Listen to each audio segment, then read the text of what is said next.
يا حبيب الله يا رسول الله يا حبيب الله يا رسول الله يا حبيب الله.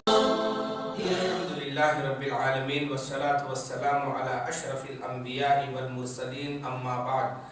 أعوذ بالله من الشيطان الرجيم. بسم الله الرحمن الرحيم. إن الله اصطفاه عليكم وزاده بسطة في العلم والجسم. محترم حضرات، تمام تعریفیں اللہ تعالیٰ کے لیے ہیں جو اللہ تعالیٰ کائنات کا خالق و مالک ہے. ہم عبادتیں اسی کے لیے بجا لاتے ہیں. دین میں نئی چیز بدعت ہے، بدعت گمراہی ہے اور گمراہی کا انجام دوزخ ہے. محترم حضرات، جیسا کہ آپ لوگوں کو معلوم تھا کہ آج کے درس میں ہم صحت و تندرستی جیسے اہم عنوان پر کچھ کہیں گے اور سنیں گے. دیکھیے، صحت و تندرستی اللہ تعالیٰ کی عظیم نعمت ہے. اللہ تعالیٰ کی بڑی نعمتوں میں سے ایک نعمت ہے، اور یہاں تک کہ رسول اللہ صلی اللہ علیہ وسلم نے فرمایا ایمان کے بعد سب سے بڑی دولت جو ہوتی ہے وہ صحت و تندرستی ہے. اللہ رب العالمین قرآن حکیم کے اندر اس کی ترغیب دلاتا ہے کہ صحت مندی کی ترغیب دلاتا ہے. اللہ تعالیٰ اس کے اصول کو بیان کرتے ہوئے فرمایا وَكُلُوا مِمَّا رَزَقَكُمُ اللَّهُ حَلَالًا طَيِّبًا وَاتَّقُوا اللَّهَ الَّذِي أَنْتُمْ بِهِ مُؤْمِنُونَ. اے لوگو، تم لوگ اللہ جو کچھ تم کو حلال اور پاک روزی دیا ہے اس کو کھاؤ اور اس اللہ سے ڈرو جس اللہ پہ تم ایمان رکھتے ہو. تندرستی اللہ کی ایک ایسی عظیم نعمت ہے کہ عربی کا ایک مقولہ ہے الصحۃ تاج علی رؤوس الاصحاء لا یراها الا المرضى. یہ عربی کا مقولہ ہے، یعنی یہ کوئی قرآن کی آیت نہیں، کوئی حدیث نہیں، بلکہ ایک مقولہ ہے. اس کے اندر یہ کہا گیا الصحۃ تاج علی رؤوس الاصحاء. صحت اور تندرستی ایک ایسا تاج ہے جو صحت مندوں کے سروں پر ہے. لا یراہا الا المرضى. اس کو وہ تاج صرف مریضوں کو نظر آتا ہے، مریضوں کو دکھائی دیتا ہے. ایک صحت مند انسان خود نہیں محسوس کرتا کہ میرے سر کے اوپر کیسا تاج رکھا ہوا ہے، وہ تاج صرف مریض کو دکھائی دیتا ہے. ایک اللہ کی عظیم نعمت ہے. اور مشہور شاعر غالب کا یہ شعر اپنے اندر کس قدر حقیقت سے قریب ہے. دیکھیے، غالب کہتے ہیں تنگ دستی اگرچہ ہو غالب، تنگ دستی اگرچہ ہو غالب، تندرستی ہزار نعمت ہے. فقیری مل جائے کوئی بات نہیں، لیکن تندرستی اللہ دے یہ بڑی بات ہے. یہ ایسی نعمت ہے جس کا مقابلہ دنیا کی اور کوئی نعمت ایمان کے بعد نہیں کر سکتی.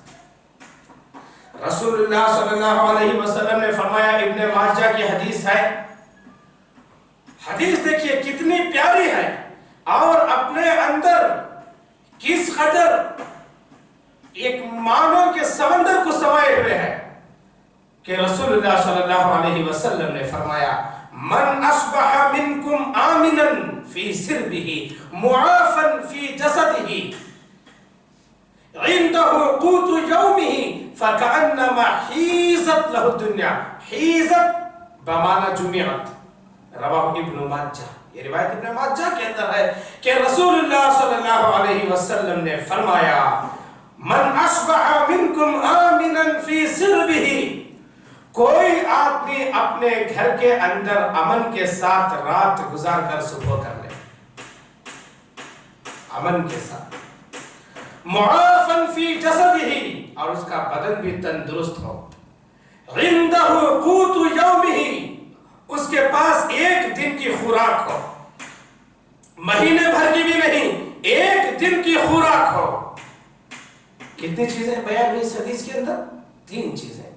امن و سلامتی کے ساتھ کوئی آدمی اپنے گھر میں رات گزار نمبر 2 اس کا بدن تندرست ہے، اسے کوئی بیماری نہیں ہے۔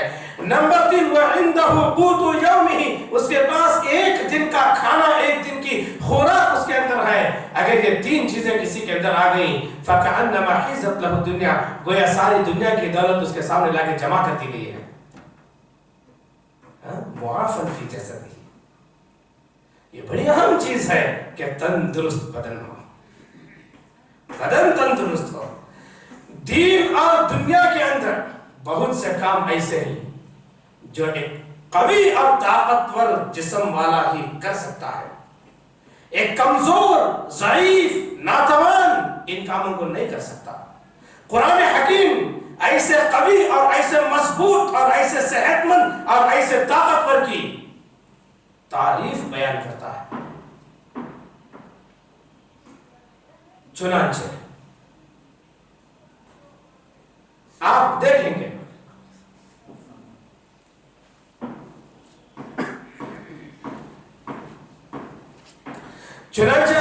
گے کہ حضرت موسیٰ علیہ السلام نے ایک ظالم کو ظلم سے روکنے کے لیے ایک گھونسا لگایا، ایک گھونسا لگایا، وہ نیچے پڑ گیا۔ حیران کے دیکھا، کیا ہو گیا، مر گیا، ارے ڈر گئے، اب کیا کروں میں، ایک گھونسے پہ آدمی مر گیا، اب میں کیا کروں؟ پریشان ہو گئے۔ پریشان ہونے کے بعد یہاں تک کہ وقت کے بادشاہ کو اس واقعے کی خبر پہنچ گئی۔ کسی نیک انسان نے مشورہ دیا کہ تم یہ بستی چھوڑ کے چلے جاؤ، یہ بستی چھوڑ کے چلے جاؤ۔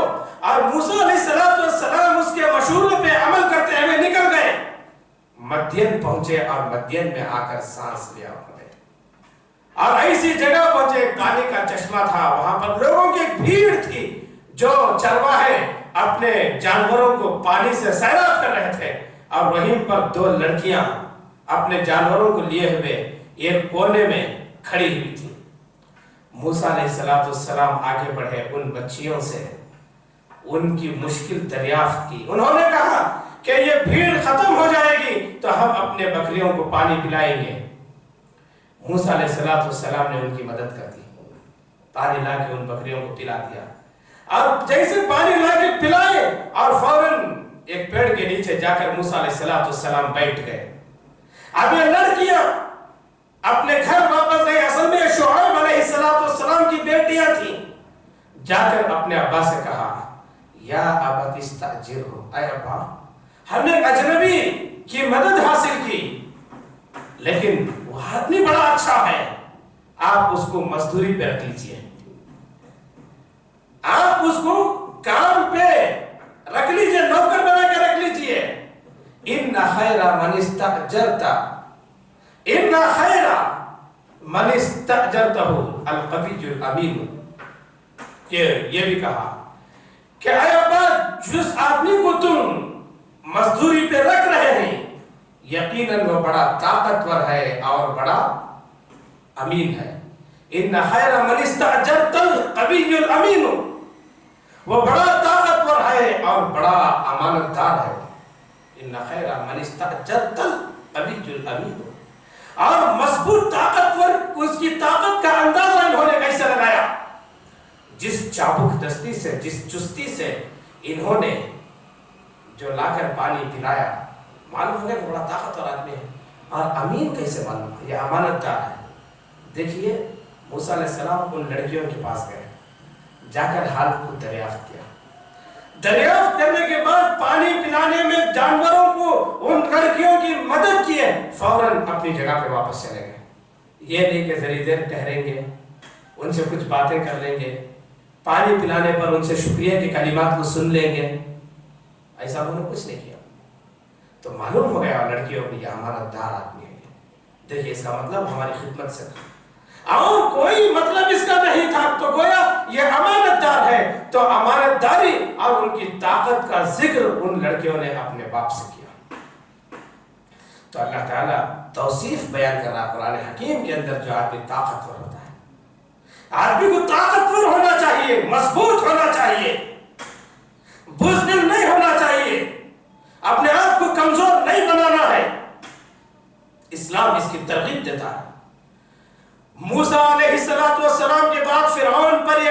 دور آیا جو ظلم و بربریت کا دور تھا، اور یہ بنو اسرائیل بڑی کمزور اور بزدل قوم تھی، دشمن کے مقابلے میں صف آرا ہونے کے آداب اور اس کے اصول تک جانتی نہیں تھی۔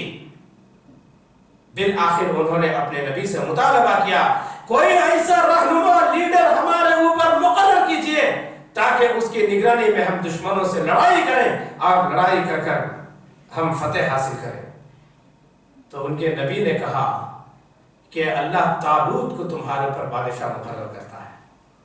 طالوت کو، انہوں نے قوم نے کہا طالوت کو تو ہم مانتے ہی نہیں، اس لیے کہ طالوت سے زیادہ بادشاہت کے حقدار ہم ہیں، اس لیے کہ طالوت کے پاس نہ تو مال ہے، نہ تو دولت ہے، نہ تو وسائل و اسباب ہے اس کے پاس۔ تو اللہ تعالیٰ نے کہا نہیں، ایسی بات نہیں، ان اللہ اصطفاہ علیکم، اللہ تعالیٰ طالوت کو تمہارے اوپر مقرر کر دیا ہے، وزادہ بسطۃ فی العلم والجسم، اللہ تعالیٰ اس کو مال و دولت نہیں دیا ہے، لیکن حکومت کرنے کے لیے مال و دولت کی ضرورت نہیں ہے بلکہ علم اور جسم کی ضرورت ہے، اور اللہ تعالیٰ نے یہ دونوں چیزیں طالوت کو دیا ہے، وزادہ بسطۃ فی العلم والجسم، بھاری جسم دیا ہے، بھاری بدن دیا ہے اور علم دیا ہے، تو وہ بادشاہت کے لائق ہے۔ یہ ہے تندرست انسان، تندرست جسم، تندرست بدن، جس کی اللہ تعالیٰ تعریف اور توصیف قرآن حکیم کے اندر بیان کرتا ہے۔ دیکھیے، زندگی میں کچھ کر گزرنے کے لیے صحت مند جسم کی ضرورت ہوتی ہے، اور ناتوان جسم، کمزور جسم، مریض بدن دنیا کے اندر کوئی کام نہیں کر سکتا۔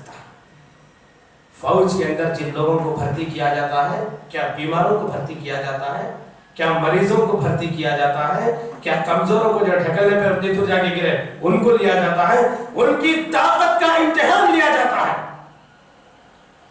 ان کی قوت کا موازنہ کیا جاتا ہے، تب جا کر ان کو فوج میں لیا جاتا ہے۔ دیکھیے، اللہ کے نبی صلی اللہ علیہ وسلم نے فرمایا المؤمن القوی خیر واحب الی اللہ من المؤمن الضعیف، ایک طاقتور مومن، المؤمن القوی خیر واحب الی اللہ من المؤمن الضعیف، ایک طاقتور مومن ایک کمزور مومن سے اللہ کے نزدیک زیادہ بہتر اور زیادہ پسندیدہ ہے، جبکہ سارے مومنین اللہ کو پسند ہیں، لیکن جہاں تک کہ کمزور مومن اور ایک طاقتور مومن کا معاملہ آتا ہے تو کمزور کے مقابلے میں طاقتور مومن اللہ کو بہت زیادہ پسند ہے۔ اس لیے کہ طاقتور مومن اس لیے پسند ہے اللہ کو تاکہ وہ لوگوں پہ ظلم کھائے، لوگوں پہ بربریت بٹھائے، لوگوں میں دہشت پھیلائے، اس لیے نہیں، ایک طاقتور مومن اللہ کی عبادت زیادہ کر سکتا ہے، ایک طاقتور مومن اپنی محنت سے کما سکتا ہے زیادہ سے زیادہ اور اللہ کے راستے میں خرچ کر سکتا ہے، اس لیے پسند ہے، ظلم و بربریت ڈھانے کے لیے پسند ہے۔ تو طاقت و قوت کا صحیح استعمال بھی بہت ضروری ہے، اور اتنا ہی نہیں بلکہ اسلام ہمارا صحت کی قدر کرنے کی تاکید کرتا ہے، اور صحت کو غنیمت جاننے کی، تندرستی کو غنیمت جاننے کی تلقین کرتا ہے اور اس کا پابند بناتا ہے۔ چنانچہ رسول اللہ صلی اللہ علیہ وسلم نے فرمایا اغتنم خمسا قبل خمس، شبابک قبل حرمک، وصحتک قبل سقمک، وغناک قبل فقرک، وفراغک قبل شغلک، وحیاتک قبل موتک، کہ اللہ کے نبی صلی اللہ علیہ وسلم نے فرمایا پانچ چیزوں سے پہلے غنیمت جانو، جوانی کو غنیمت جانو، بڑھاپے سے پہلے صحت کو غنیمت جانو، بیماری سے پہلے مالداری کو غنیمت جانو، فقیری سے پہلے فرصت کو غنیمت جانو، مصروفیات سے پہلے، اور اپنی زندگی کو غنیمت جانو موت سے پہلے۔ اس لیے کہ جوانی مضبوطی کا دور ہوتا ہے، طاقت و قوت کی زندگی ہوتی ہے، اور ایسی طاقت و قوت کی زندگی کو غنیمت سمجھو۔ بڑھاپا آنے سے پہلے، بڑھاپے کی ضعیفی، بڑھاپے کی کمزوری اور بڑھاپے کے بے سہارے کے دن آنے سے پہلے اپنی جوانی کو غنیمت سمجھتے ہوئے دنیا اور آخرت کی تیاری کرو۔ دنیا کی تیاری، یہ دن محنت کے دن ہیں، خوب کماؤ، محنت کرو، دوڑ دھوپ کرو، اور ایسے دور میں کما کے خاص گھر بناؤ، اچھی سواری خریدو، بیوی بچوں کو آرام سے ایک جگہ سے دوسری جگہ لے جا سکے، ایسی کار خریدو، اور آخرت کے لیے جم کے محنت کرو۔ یہ جوانی ہے، تم رات میں اٹھ سکتے نہیں، تہجد کے ذریعے سے، قیام اللیل کے ذریعے سے، تلاوت قرآن کے ذریعے سے، ذکر و اذکار کے ذریعے سے اپنے آخرت کے لیے سامان تیار کر سکتے ہیں، دخول جنت کے وسائل و اسباب بنا سکتے ہیں۔ لیکن یہ جوانی میں یہ تمام کام جس چستی کے ساتھ ہو سکتے ہیں، بڑھاپے میں وہ کام نہیں ہو سکتے، بڑھاپے میں وہ کام نہیں ہو سکتے، اور یہ تمام کام جو صحت کے عالم میں ہو سکتے ہیں وہ بیماری میں نہیں ہو سکتے، اور یہ تمام کام جیسے مالداری کے دنوں میں، مالداری کے بعد کیا غریبی نہیں آتی؟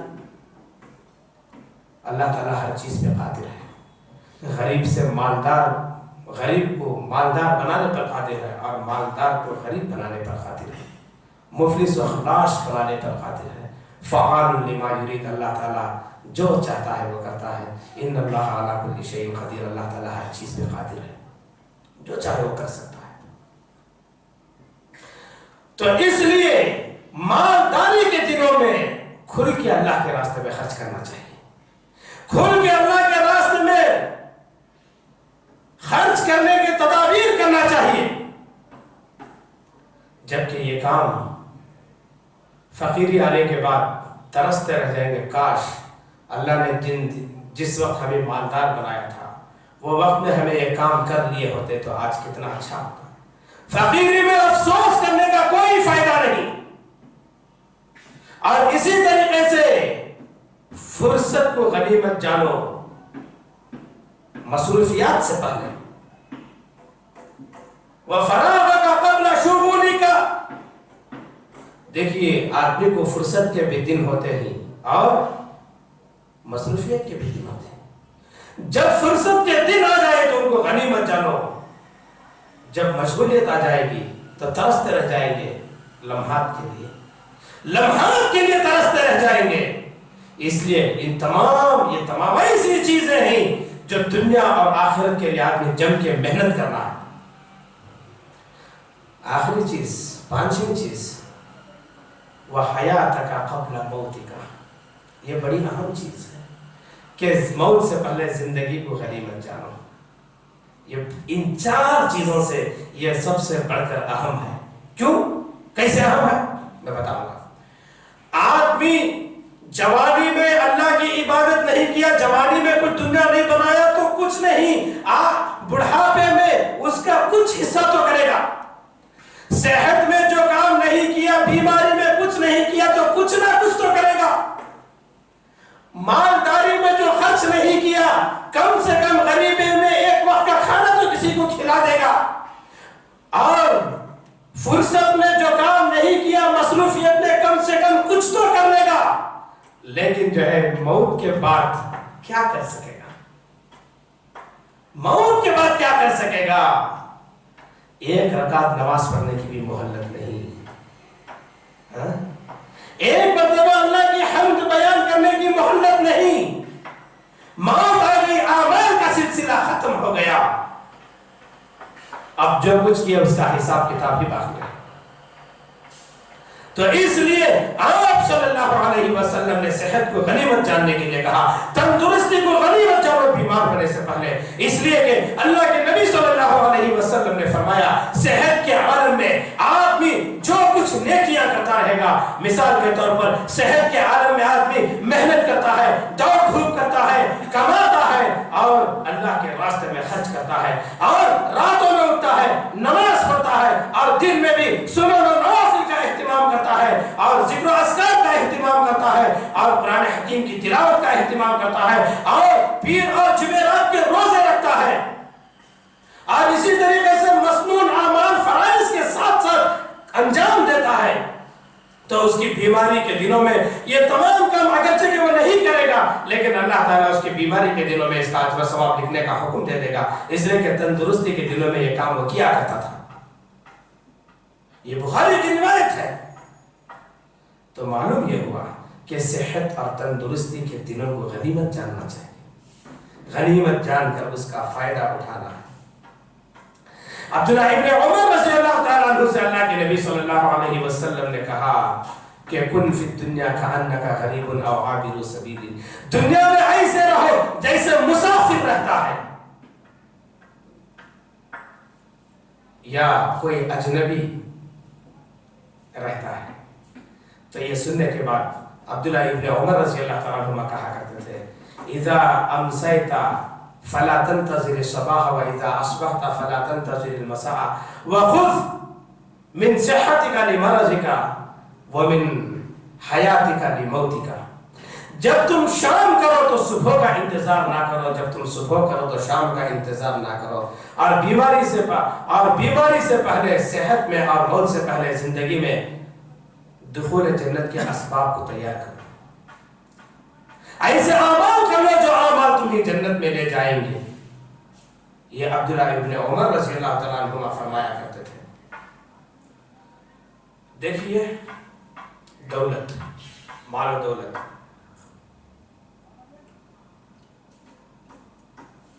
یہ دولت اللہ تعالیٰ کی عظیم نعمتوں میں سے ایک نعمت ہے، اور اس نعمت کے ذریعے سے ایک متقی آدمی اپنی آخرت بناتا ہے، ایک دنیا دار اپنی دنیا بناتا ہے، ایک متقی اس دولت کے ذریعے سے آخرت کماتا ہے۔ لیکن اس دولت کے ساتھ اگر تندرستی نہیں ہے تو یہ دولت بھی بیکار ہے، متقی کے لیے بھی۔ اسی واسطے رسول اللہ صلی اللہ علیہ وسلم نے ایک متقی کے لیے صحت کو دولت سے بڑھ کر بتایا ہے۔ یہ کون فرمایا؟ رسول اللہ صلی اللہ علیہ وسلم نے فرمایا، ابن ماجہ کی حدیث ہے کہ رسول اللہ صلی اللہ علیہ وسلم نے فرمایا لا بأس بالغنى لمن اتقى الله عز وجل، کہ ایک متقی انسان کے لیے دولت جمع کر کے رکھنا کوئی بری بات نہیں ہے۔ وَالصِّحَّةُ لِمَنِ اتَّقَى اللَّهَ خَيْرٌ مِنَ الْغِنَى، رواہ ابن ماجہ۔ لیکن اسی متقی کے لیے اس مالداری سے، اس دولت سے بڑھ کر اس کی صحت ہے۔ وَالصِّحَّةُ لِمَنِ اتَّقَى اللَّهَ خَيْرٌ مِنَ الْغِنَى، متقی کے لیے مال و دولت جمع کرنا کوئی بری بات نہیں ہے، کوئی بری بات نہیں ہے، لیکن اسی متقی کے لیے اس کی صحت اور تندرستی دولت سے کہیں زیادہ بڑھ کر ہے۔ تو مال و دولت جمانے میں کوئی قباحت نہیں ہے،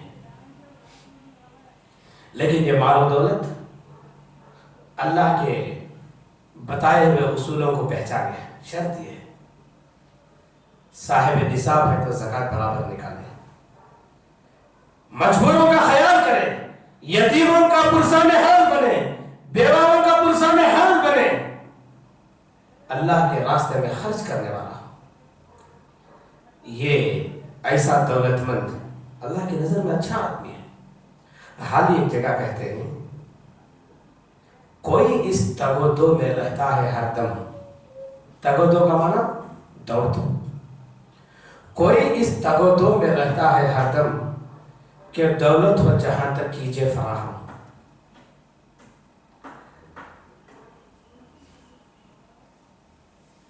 رہے تاکہ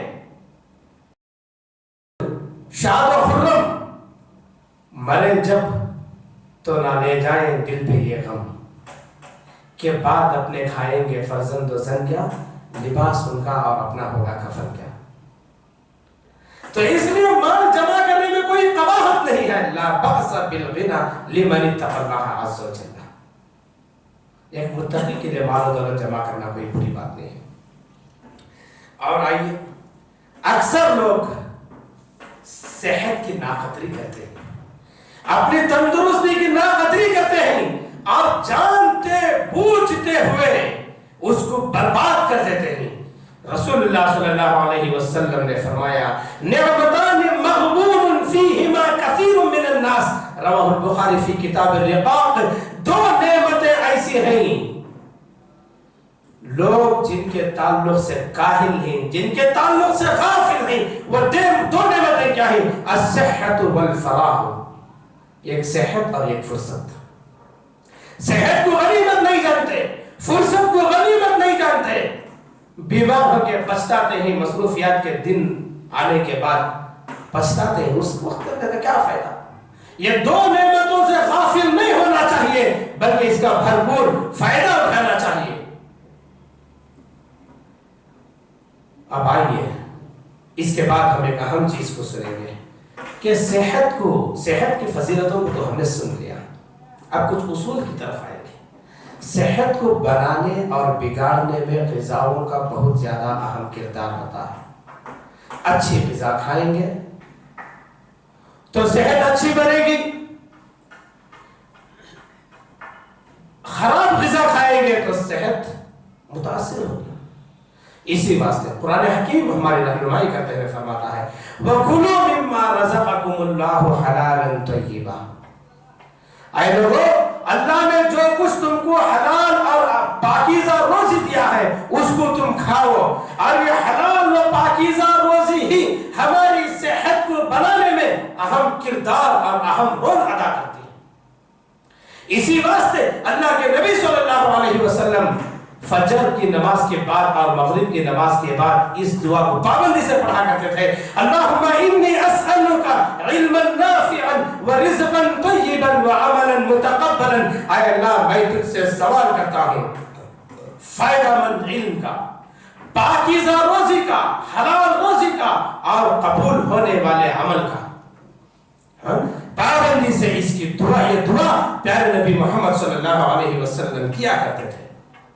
اور اللہ تعالیٰ اس سے کہیں آگے بڑھ کر اور ایسے اصول بیان کر رہا ہے کہ دیکھو اگر یہ چیز تم کھاؤ گے تو تمہاری صحت بگڑ جائے گی، تمہارے اخلاق بگڑ جائیں گے اور تمہارا عقیدہ توحید بھی بگڑ جائے گا۔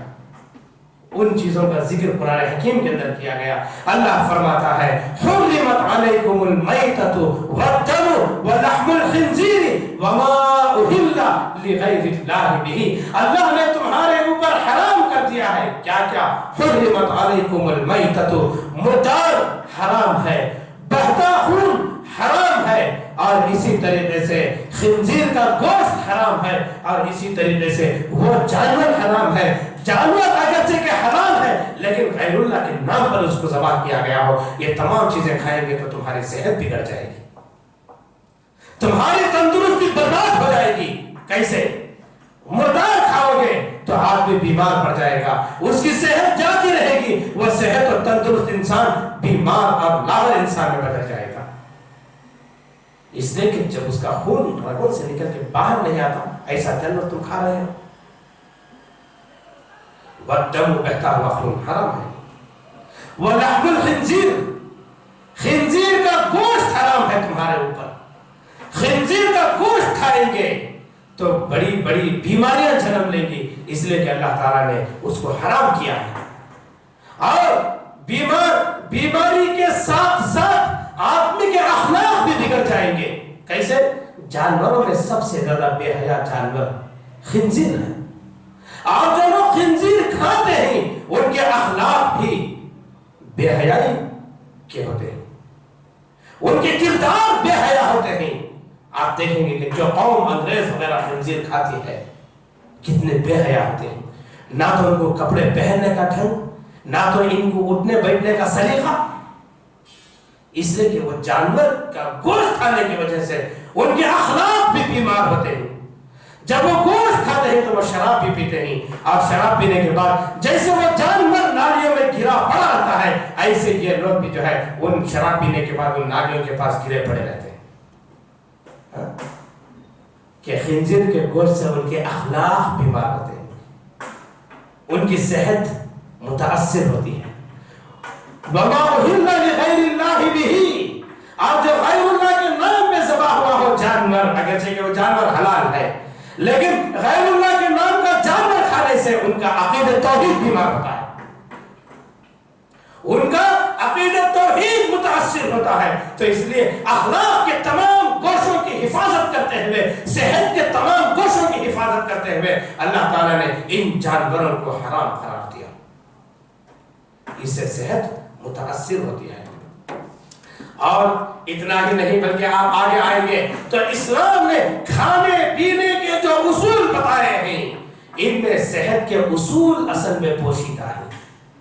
مثال کے طور پر کھانے پینے کے اصولوں میں سے پہلا اصول جس کی وجہ سے ہماری صحت باقی رہ سکتی ہے، آپ صلی اللہ علیہ وسلم نے فرمایا کہ کم کھاؤ، پیٹ بھر کے کھانے ڈالیں۔ خوب کھا لیں گے،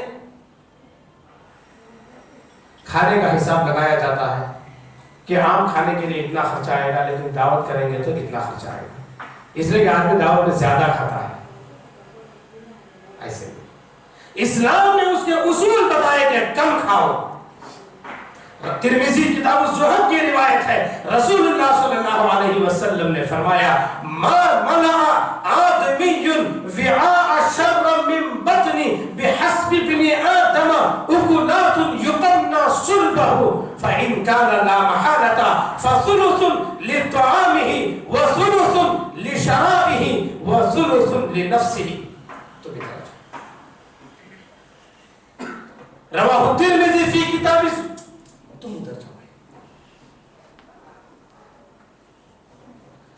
کہ رسول اللہ صلی اللہ علیہ وسلم نے فرمایا ما منع آدمی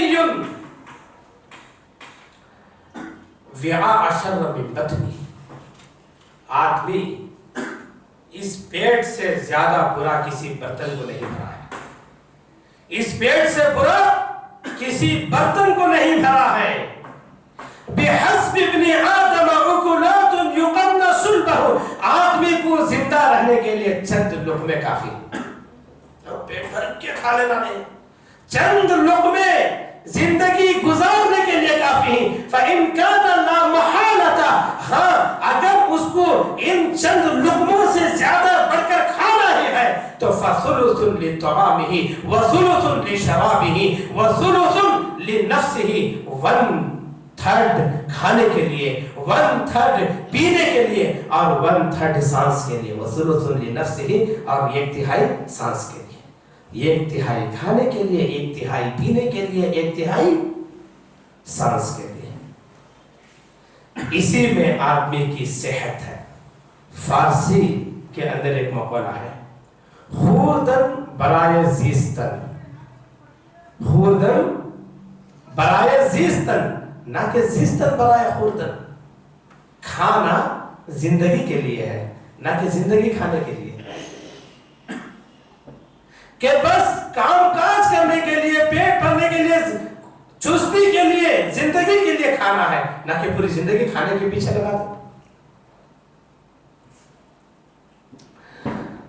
معدے کا فساد کئی بیماریوں کا سبب بنتا ہے۔ اگر اس حدیث پر عمل کیا جائے تو معدے سے پیدا ہونے والی تمام بیماریوں کا علاج صرف اس ایک حدیث کے اندر ہے کہ 1/3 کھانے کے لیے، 1/3 پینے کے لیے، 1/3 کھانے چھوڑ دو سانس کے لیے۔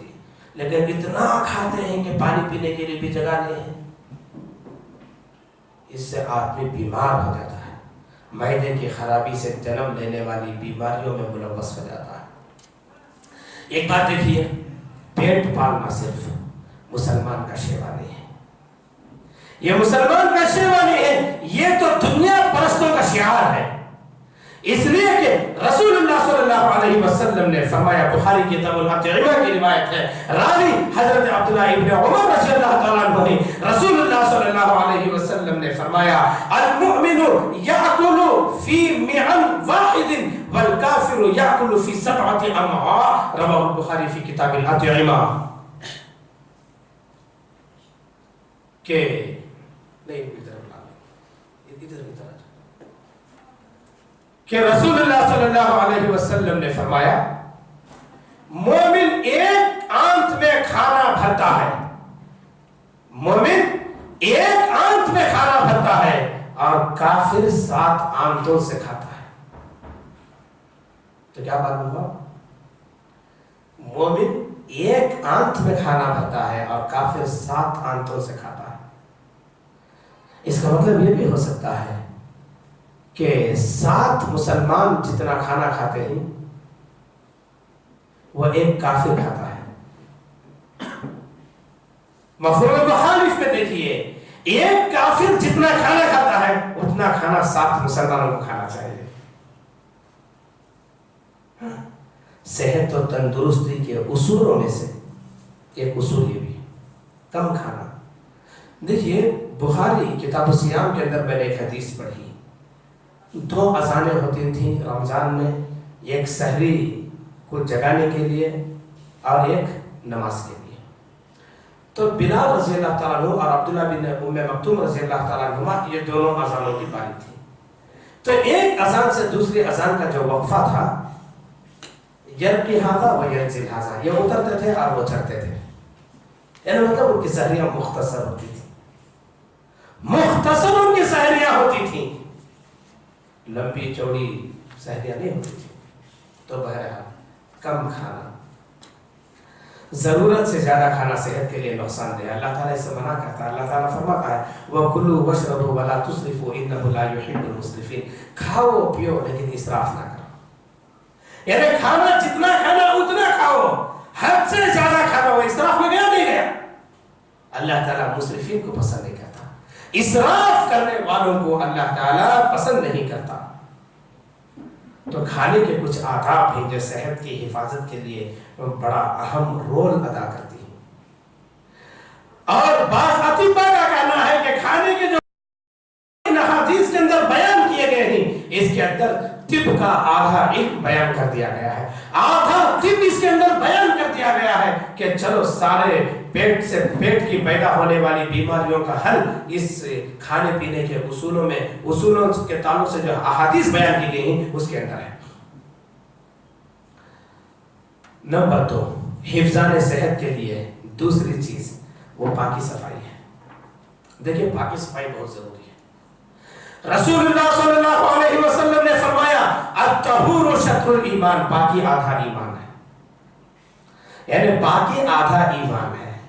یہاں پہ میں رک کے ایک بات بتاؤں، آدھے ایمان کا مطلب یہ ہوتا ہے کہ اس کا مطلب یہ نہیں کہ ایمان کو جو ہے 2 حصوں میں بانٹ دیا جائے اور ایک پاکی کا نام ہے اور باقی آدھا حصہ اس کے اندر تمام چیزیں آ گئی، نماز، روزہ، زکوٰۃ، حج، حسن سلوک، اور اسی طریقے سے ماں باپ کے ساتھ احسان، راستے سے تکلیف دہ چیز کو ہٹانا، نوافل کا اہتمام، ذکر و اذکار، یہ تمام۔ اس کا مطلب یہ نہیں ہے کہ یہ آدھا حصہ ہو گیا اور یہ آدھا حصہ ہو گیا۔ ایسی جتنی حدیثیں ہیں، مثال کے طور پر ایک حدیث سن لیجئے کہ اذا تزوج العبد فقد استكمل نصف الدين فليتق الله في النصف الباقي، جو آدمی نکاح کرتا ہے اس کا آدھا دن مکمل ہو گیا، اب وہ آدھے دن کے بارے میں اللہ سے ڈرے۔ اس کا مطلب ہو بہو بالکل 50% کے نام پر آدھا نہیں ہے، بلکہ ان حدیث کا مطلب یہ ہے کہ پاکی ایمان کا ایک اہم جز ہے، نکاح ایمان کا ایک اہم حصہ ہے، اس کی اہمیت اسلام کے اندر جو ہے اس کو بتانے کے لیے آدھا اسلام یا آدھا دین قرار دیا جاتا ہے۔ الطہور نصف الایمان، پاکی آدھا ایمان ہے، کہ پاکی صفائی یہ بہت ضروری ہے، شطر الایمان ہے، ایمان کا آدھا حصہ ہے یہ، تو مطلب ایمان کا اہم حصہ اور ایمان کا اہم جز ہے۔ پاکی صفائی کو اسلام نے فطرت کا تقاضا قرار دیا ہے، فطرت کا تقاضا قرار دیا۔ رسول اللہ صلی اللہ علیہ وسلم نے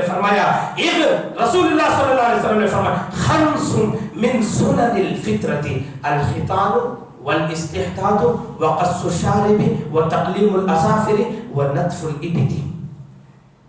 یہ 5 چیزوں کو کیا کہا؟ فطرت کے تقاضے ہیں یہ، خمس من سنن الفطرہ، کیا کیا؟ ختنہ کرنا اور زیر ناف کے بال نکالنا، مونچھ کم کرنا، تراشنا، ناخن کاٹنا، بغل کے بال نکالنا، یہ 5 چیزیں آپ صلی اللہ علیہ وسلم نے فرمایا یہ سنن فطرہ میں ہے، فطری سنتوں میں ہے یہ.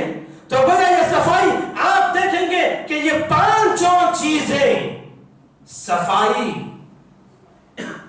صفائی کے لیے بہت اہم ہے. الختان والاستعداد وقص الشارب وتقلیم الاظافر ونتف الابط.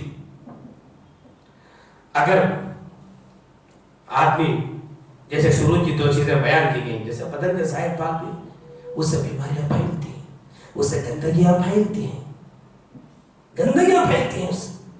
اور وہ تقلیم الاظافر، یہ ناخن کترنا، ناخن بڑھ جاتا ہے، اندر مائل کچھ جگہ بنا لیتا ہے اور اسی سے ہم کھانا کھائیں تو گندگی پیٹ پہ جائے گی اور بڑی خطرناک بیماریاں اس سے جنم لے سکتی ہیں.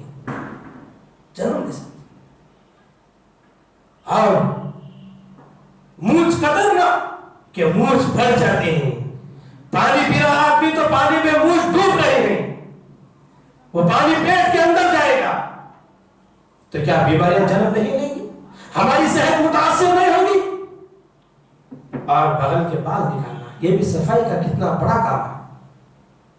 تو ہمارا اسلام روز اول سے ہی ان باتوں کی تاکید کرتا ہے کہ یہ باقی کے چیزوں کو فطرت کا تقاضا قرار دیتا ہے. اتنا ہی نہیں، نماز، ہر عاقل بالغ مسلمان پر نماز فرض ہے، لیکن یہ نماز اللہ کے ہاں اسی وقت مقبول ہوگی جبکہ اس کا بدن پاک ہو، اس کا لباس پاک ہو. جہاں نماز پڑھ رہا ہے وہ جگہ پاک ہو. اور یہاں تک کہ آپ صلی اللہ علیہ وسلم نے فرمایا اس آدمی کی نماز نہیں جو وضو نہ کرے.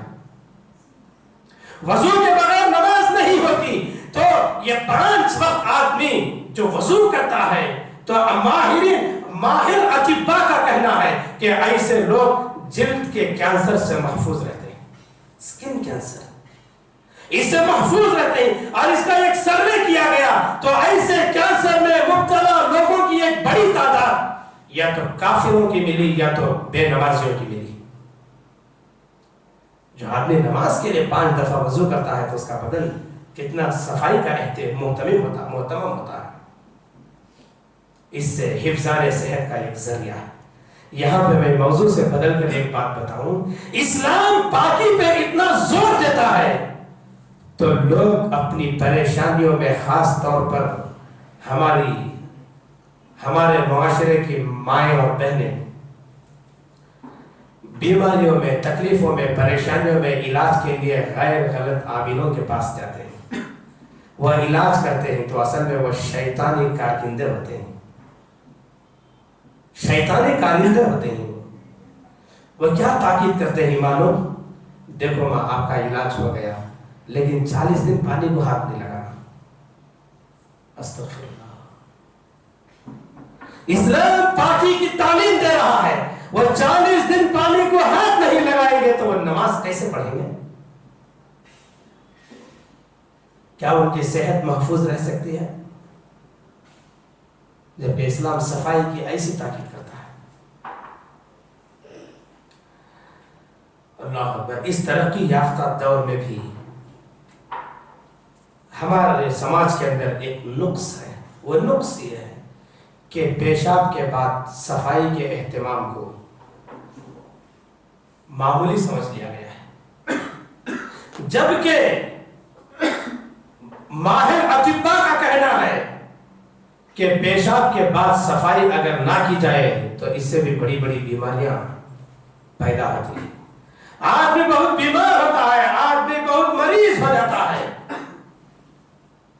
یہ ماہر اطباء کا کہنا ہے. لیکن اسلام روز اول سے ہی ایک مسلمان کو اس کا پابند بنایا، اور پابند بنانے کے لیے پیشاب کے بعد صفائی کو نہ یہ کہ صرف اس کو گناہ کبیرہ قرار دیا بلکہ عذاب قبر کا باعث بتایا. آپ صلی اللہ علیہ وسلم نے فرمایا عامت عذاب القبر فی البول فاستنزہوا من البول. یہ جو ہے مختصر الصحیح ترغیب و ترہیب کے اندر یہ حدیث موجود ہے کہ عذاب قبر عام طور طور پر سب سے زیادہ پیشاب کی وجہ سے ہوتا ہے، پیشاب کے قطروں سے نہ بچنے کی وجہ سے، یا پیشاب کے بعد اس کو نہ دھونے سے، اس کی نہ صفائی کرنے سے ہوتا ہے۔ اس لیے تم فاستنزہوا من البول، تو یہ پیشاب کی گندگی سے تم پیشاب کے بعد بچو۔ کون فرمایا؟ رسول اللہ صلی اللہ علیہ وسلم نے فرمایا۔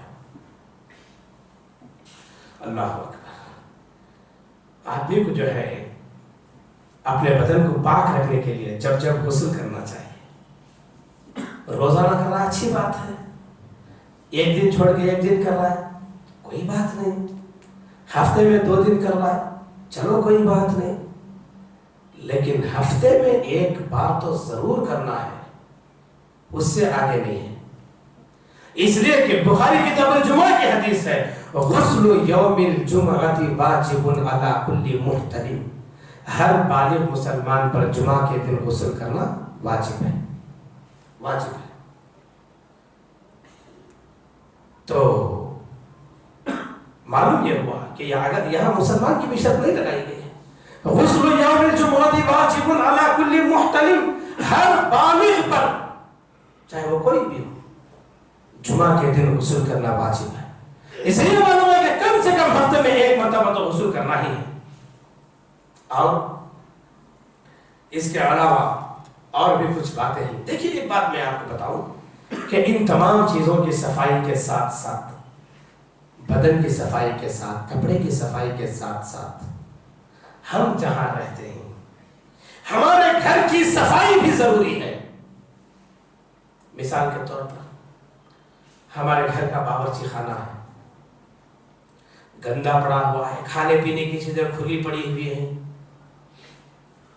اور کھانے پینے کی چیزیں کھلی رکھنے سے کیڑے مکوڑے، دھول، گرد و غبار، یہ تمام چیزیں اس میں پڑ سکتی ہیں، اور وہی چیز بچے کھا لیں گے، بڑے کھا لیں گے، تو صحت ہماری کہاں سے باقی رہے گی؟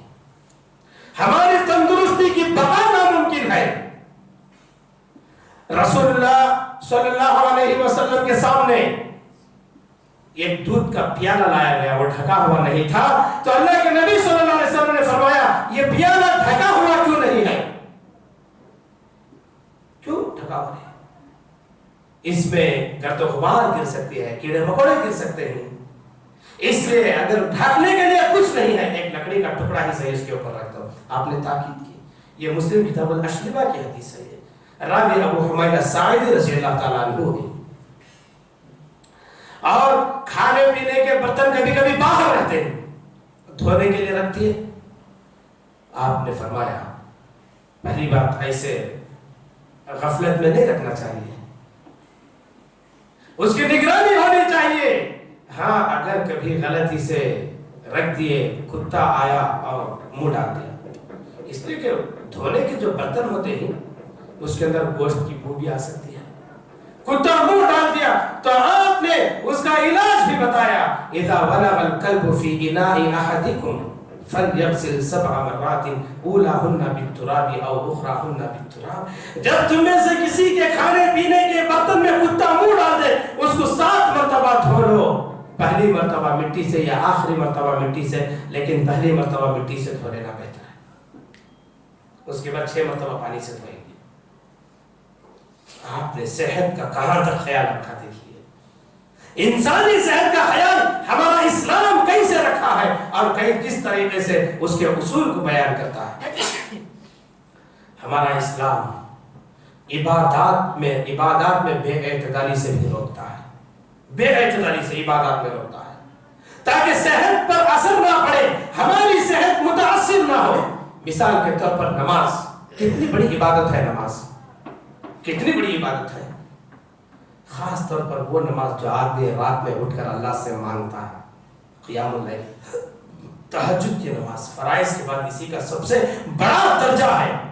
لیکن قربان جائیے اسلام کی تعلیمات پر کہ اسلام ہماری صحت کا کس قدر رکھتا ہے، کہ انس بن مالک رضی اللہ تعالیٰ عنہ فرماتے ہیں رسول اللہ صلی اللہ علیہ وسلم نے فرمایا، بخاری کتاب الوضو کی حدیث ہے، اذا نعس احدکم فی الصلاۃ فلینم حتی یعلم ما یقول۔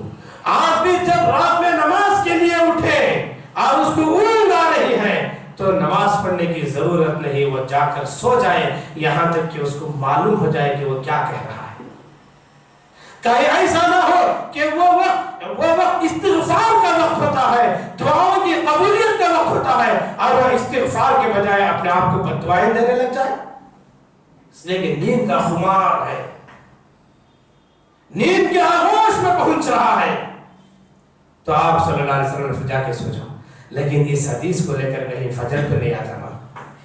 ہاں رات میں 1 بجے تک ٹی وی دیکھے، نیوز دیکھے، کون جیتا، کون ہارا، کیا ہوا، کدھر بارش ہوا، کدھر تباہی ہوئی، اور اس کے بعد ڈسکس کرتے ہوئے 2 بجے تک بیٹھ گئے اور بیٹھ کے جا کے سو گئے، اور صبح میں اذان کے وقت جب اٹھ رہے ہیں تو نیند سے ڈھلک رہے ہیں، اور بعد میں یہ نہیں کہتے نا کہ درس میں ہم نے سنا تھا کہ نیند کے وقت میں نماز نہیں پڑھنا، جا کے سو جانا، 11 بجے تک جا کے سو جائیں گے.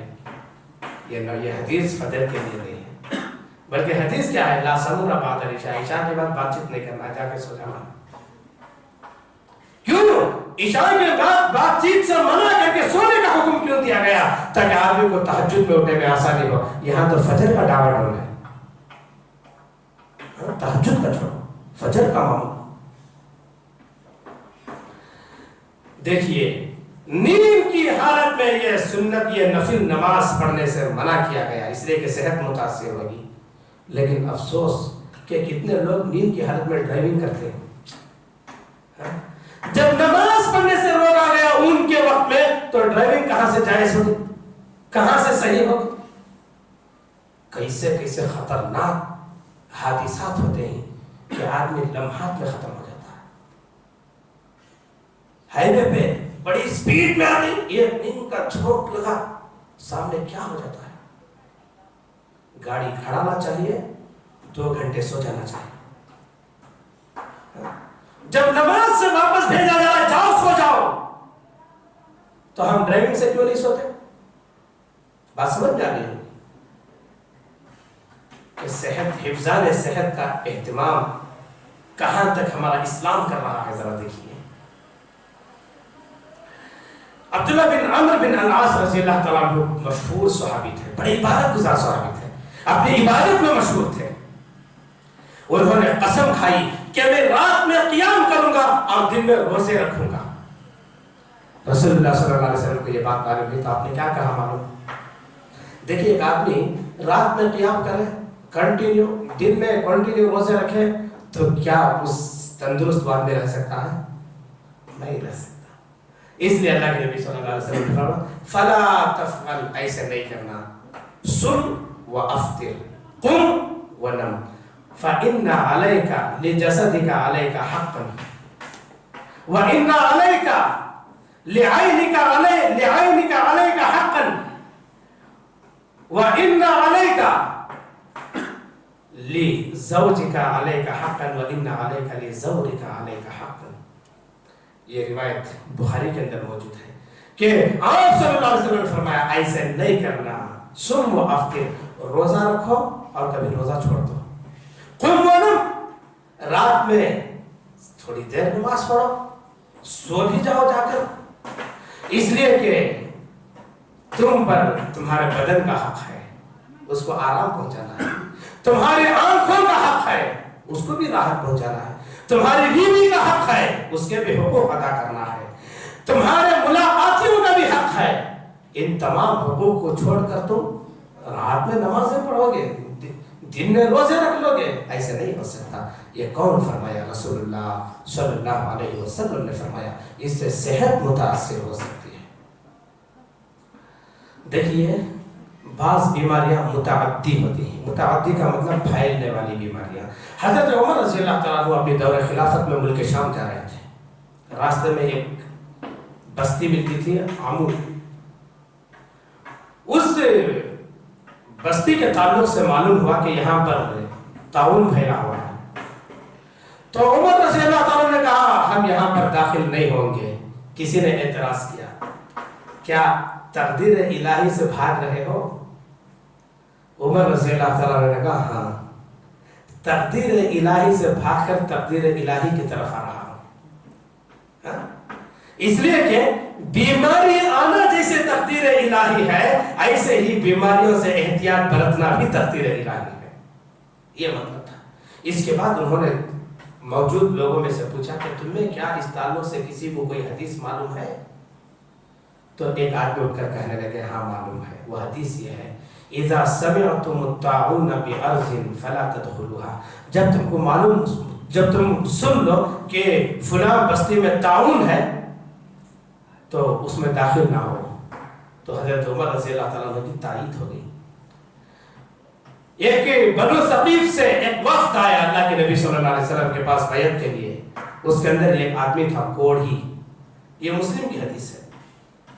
تو آپ صلی اللہ علیہ وسلم نے سب سے بیعت لے کر کہا کہ اس آدمی سے بھی کہہ دو کہ ہم نے اس کی بیعت قبول کر لی ہے. قافلے والوں سے آپ نے کہہ دیا کہ پھیلنے والی بیماریوں سے بھی بچنا، یہ اس کی تاکید اسلام کے اندر موجود ہے. تو کتنی چیزیں ہو گئی. حفظان صحت کے لیے کم کھانا، صفائی ستھرائی، اور اسی طریقے سے بے اعتدالی کہ نیند میں گاڑی چلا رہے، نیند میں نماز پڑھ رہے، ایسے نہیں ہونا. اور متعدی بیماریوں سے بھی احتیاط کرنا. یہ 4 چیزیں ہیں. 5ویں چیز، یہ بڑی اہم چیز ہے، یہ جو ہے دعا ہے. دعا ہے. دعا کے ذریعے سے آدمی اپنی صحت کے لیے اللہ سے دعائیں کر سکتا ہے. ایک مرتبہ ابو بکر صدیق رضی اللہ تعالیٰ عنہ فرماتے ہیں، صحیح الترغیب و ترغیب کی روایت ہے کہ اللہ کے نبی صلی اللہ علیہ وسلم منبر پر کھڑے ہوئے، آپ کی آنکھوں سے آنسو جاری تھے، آپ رو رہے تھے اور خطبہ دیا آپ نے. اس کے اندر آپ نے بار بار فرمایا صلی اللہ العفو والعافیت فإن أحدا لم يعط خيرا من العافیت. کہ اے لوگوں تم اللہ سے صحت و عافیت کو مانگو، صحت و عافیت مانگو، اس لیے کہ فإن أحدا لم يعط بعد اليقين خيرا من العافیہ. کہ ایمان و یقین کے بعد سب سے بڑی دولت جو آدمی مانگتا ہے وہ صحت و عافیت ہے.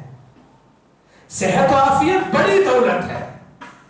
اور اللہ کے نبی صلی اللہ علیہ وسلم ایک دعا بھی بتائے، بڑی پیاری دعا، اللہم انی اعوذ بک من البرص والجذام والجنون ومن سیئ الاسقام. آپ اس کو روزانہ پڑھتے ہیں. اے اللہ تو مجھے بچا لے، میں تیری پناہ چاہتا ہوں برص کی بیماری سے، جذام کی بیماری سے، پاگل پن سے، یعنی جنون پاگل پن سے، ومن سیئ الاسقام، اور ایسی اور بھی خطرناک اور بری بیماریوں سے اے اللہ میں تیری حفاظت چاہتا ہوں، میں تیری پناہ میں آتا ہوں. یہ دعا بھی حفظان صحت کا ایک ذریعہ. کتنی ایسی دعائیں ہیں کہ اے اللہ تو میرے آنکھ کی حفاظت فرما، میرے کان کی حفاظت فرما، میرے پیر کی حفاظت فرما، میرے ہاتھ کی حفاظت فرما، میری طاقت و قوت کو تو برقرار رکھ. یہ صحت و تندرستی اسلام کی نظر میں اس تعلق سے چند معلومات تھیں جو میں نے آپ کے سامنے پیش کرنے کی کوشش کیا. اللہ سے دعا ہے کہ اللہ تعالیٰ ہمیں صحت و تندرستی کی حفاظت کرنے کی توفیق عطا فرمائے، اور اللہ تعالیٰ اس کے وسائل اختیار کرنے کی ہمیں توفیق بخشے. آمین. السلام علیکم.